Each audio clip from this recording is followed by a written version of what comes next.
Yes, this speed boost will make Giroud almost feel like Mbappe. No, seriously. I know there are a lot of speed boosts in FC24, which is why first we have to recap them. So first up we have the L1 speed boost. It has been in the game since forever. It allows us to go from a normal jog speed to the maximum sprint speed instantly. But it is a very predictable move and many people have learned how to defend against it. How do you perform it?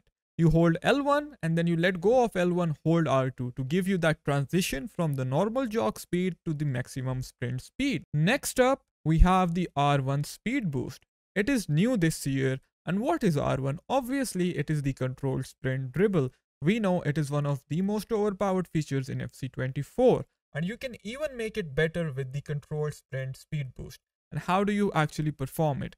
You hold R1, alright, and you do controlled sprint dribbling. When you see that the opponent is coming close and he is about to get the ball, you let go of R1, hold R2 and get away from the opponent. Again, it serves the same purpose. Essentially, all speed boosts serve the same purpose, but we have different speed boosts for different scenarios. Next up, we have the R2 speed boost. So it is a knock-on speed boost. If you tap R1 once, what will happen is that your player will take a slightly heavier touch and sprint towards the ball at his maximum speed. Now, if you were to double tap the R2 button, the touch will be even heavier. It is a good move to use when you have ample of space in front of you on the counter attacks. Otherwise, it is not very useful. And we also have the right stick flick on. Does the same job as the R2, but with the right stick. Same rules apply. The further you push the right stick, the heavier the touch will be. If you have too much space, use it. If not, you wouldn't want to use it. Then we have the best speed boost in the game up till now. Now is the keyword. So that is why you want to keep watching this video. So you will perform a step over first, which is going from 3 to 12 in an anti-clockwise direction while holding left stick in front of your player. And you will exit that step over with the R2 button. Now guys, I coach so many people and none of this is present in their game. And if you are one of those players, you really want to take your game to the next level, you need to learn the speed boost. Now, why did I show you all the speed boosts? Because our new unstoppable speed boost is a combination of all of these speed boosts. As you can see, we are doing a step over speed boost, right? Just look at the screen. You might say, well, this is a step over speed boost, but there is a subtle difference. Did you catch it? If you did, well done. Otherwise, it's okay because I am going to show you how to perform it. As you can see on the screen, it is indeed a step over speed boost, but it is different to your normal step over speed boost. And again, I learned it from the pro players while watching the pro events, right? Tex does it a lot and now many other pro players are following in his footsteps. So how do you perform it? Basically, you have to first hold L1, right? You have to drag your player slightly backwards and you have to draw the defender in. Once the defender has been drawn in, you go with a step over straight speed boost. When you hold L1, you activate strafe dribbling. Once strafe dribbling has been activated, what do? You go back with the left stick. And once that has been achieved, you perform a step over, let go of L1 and hold R2. You are combining the L1 speed boost with the step over speed boost and you're going to go at the maximum speed. Boom, you're gone. You're gone. The L1 allows us to set up the attacker in a way where he is facing exactly straight, because whenever we click L1, our player faces the direction of the goal. That has been achieved. And secondly, we are baiting the defender in because we are slightly taking a couple of touches backwards. Natural reaction of the defender is to step up and try to get the ball back. Once he has been pulled in, we are going to perform a step over speed boost. Because he has been pulled in, we have ample of space to perform that. And this animation is different to the step over speed boost. You actually feel it in game. When I am playing against a pro who does it, guys, it is so hard to stop it. It is almost impossible to stop it, literally. But as always, we are going to keep a few things in mind when performing this speed boost, otherwise it is going to be useless. Every speed boost has an advantage. So with the L1 speed boost, it is best used on the counter attack. Look over here, he uses the L1 speed boost because he had to draw the defenders in. He drew them in and went for the speed boost, right? Over here, what does he have?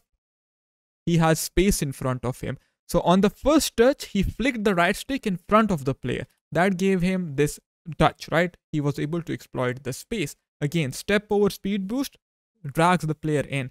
Like if someone tells you one thing is better than the other, this is secret, that is all BS. The only thing that matters at the end of the day is the situational awareness and where do you have that space available. I was on the counter attack, so see what did I do? I drew him in with the L1 and then I went with the speed boost.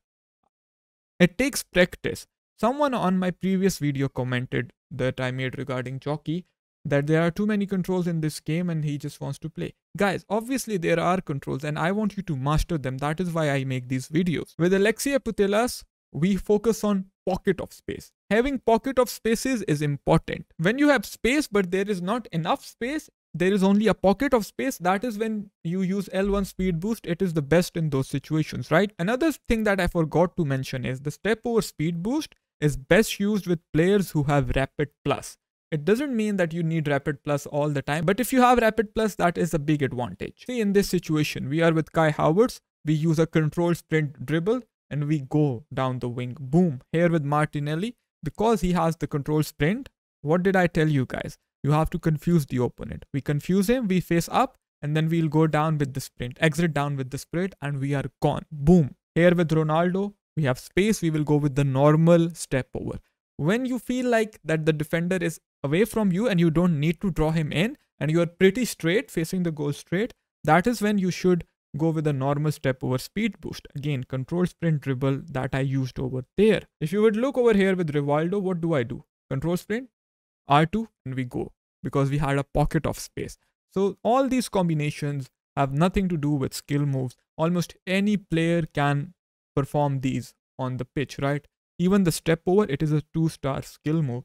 So if you have these in your attacking arsenal and if you understand, that is the key, man. What happens is, and it enrages me, people learn something on YouTube and then they go in the practice arena, practice it for a couple of minutes, and then they think, wow, it will change their game. It doesn't work that way. You have to understand. Understanding is the key. This is the most important part of the video. And if you don't focus on this, you have just wasted your time, because you will do the skill move or the speed boost for a couple of times, and then by tomorrow you will forget it, right? And in the game, you will be confused. You will be like a headless chicken, not knowing what to do. See here, focus on Michael Laudrup.